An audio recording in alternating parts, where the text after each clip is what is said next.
G'day and welcome to the NRL Week 3 Finals Preview. I'm standing at the front of the magnificent GIO Stadium in Canberra, which will be heaving.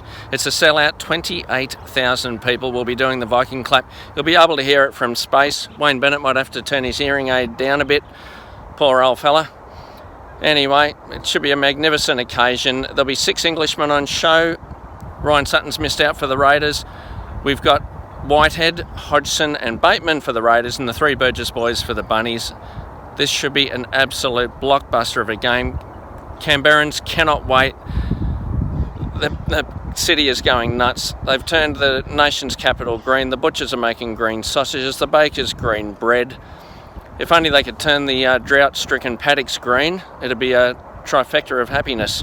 But a grand final appearance would be brilliant, and it is 30 years to the day since the Raiders won their maiden premiership in 1989, so there's good portents for the Raiders.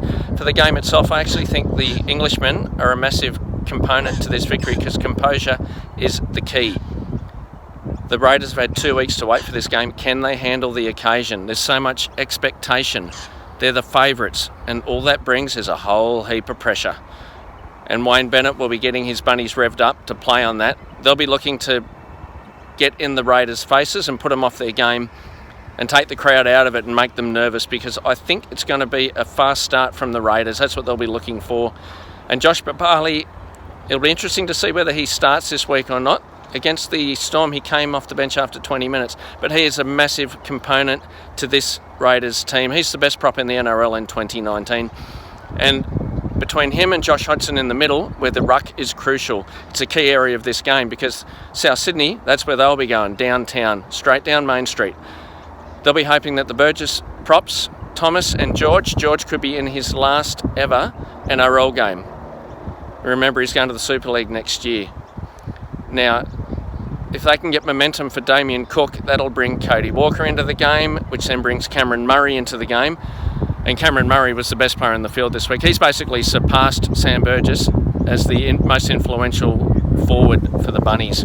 He was brilliant last week, but he'll need to be brilliant again. And Thomas Burgess has a massive job on his hands in containing Josh Papali, because Big Papa is the key for the Raiders. And off the back of him, you'd be looking for Josh Hodgson to just run the show. He takes the pressure off Aidan Caesar and Jack Whiten. Their game management and kicking will be crucial, but if Hodgson can keep them composed and take a lot of the pressure off them, watch Hodgson to kick early in the tackle count down to the corners. Good kick chase from the Raiders. Now, Elliott Whitehead and John Bateman are ruling the edges for the Raiders. Their defence has been the cornerstone of not only their season, but their turnaround in fortunes from the last couple of years. And it will be on the back of their defence that they win this game, if they win it.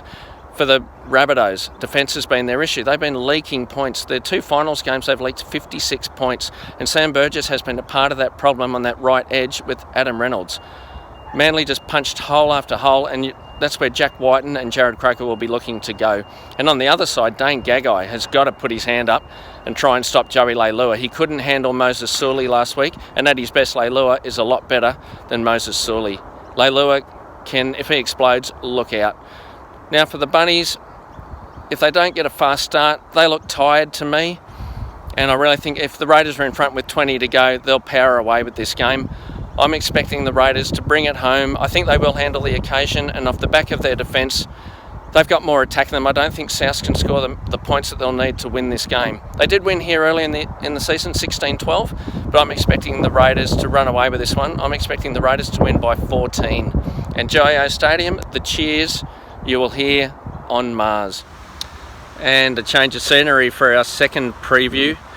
It's the second grand final qualifier at the Sydney Cricket Ground between the premiers from last year, the Sydney Roosters, and the minor premiers of this year, the Melbourne Storm.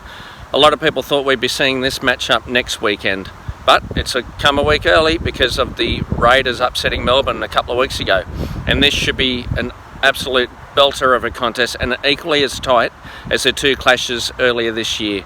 We've seen the Melbourne Storm win the second game by 2 points in Adelaide, and in round 6 a Latrell Mitchell field goal from 40 metres got the Roosters a tight 21-20 victory. I'm expecting exactly the same sort of game this week.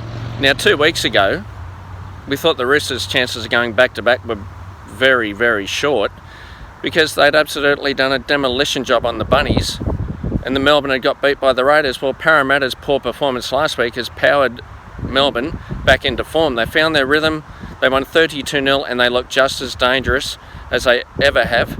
And with Jared Warrior-Hargreaves out this week, the odds have tightened. This is a toss of a coin, this one. Now, for the Roosters, some big news. Jake Friend has been named, but on an extended reserves bench. So Sam Verrills, the youngster who's been playing the house down, has kept his spot at number 9. And Ryan Hall's also been named in jersey 21. But that's just cover in case Brett Morris or Daniel Tupou doesn't get through his little groin injury that he had a couple of weeks ago. So don't expect Ryan Hall to play. Now, the clash up front, even without Jared Warrior-Hargreaves, will be huge. The heat in the engine room will make Chernobyl look like a 2-slice toaster, short-circuited. Seriously. Nelson Asafa-Solomona, who is going to topple the big column?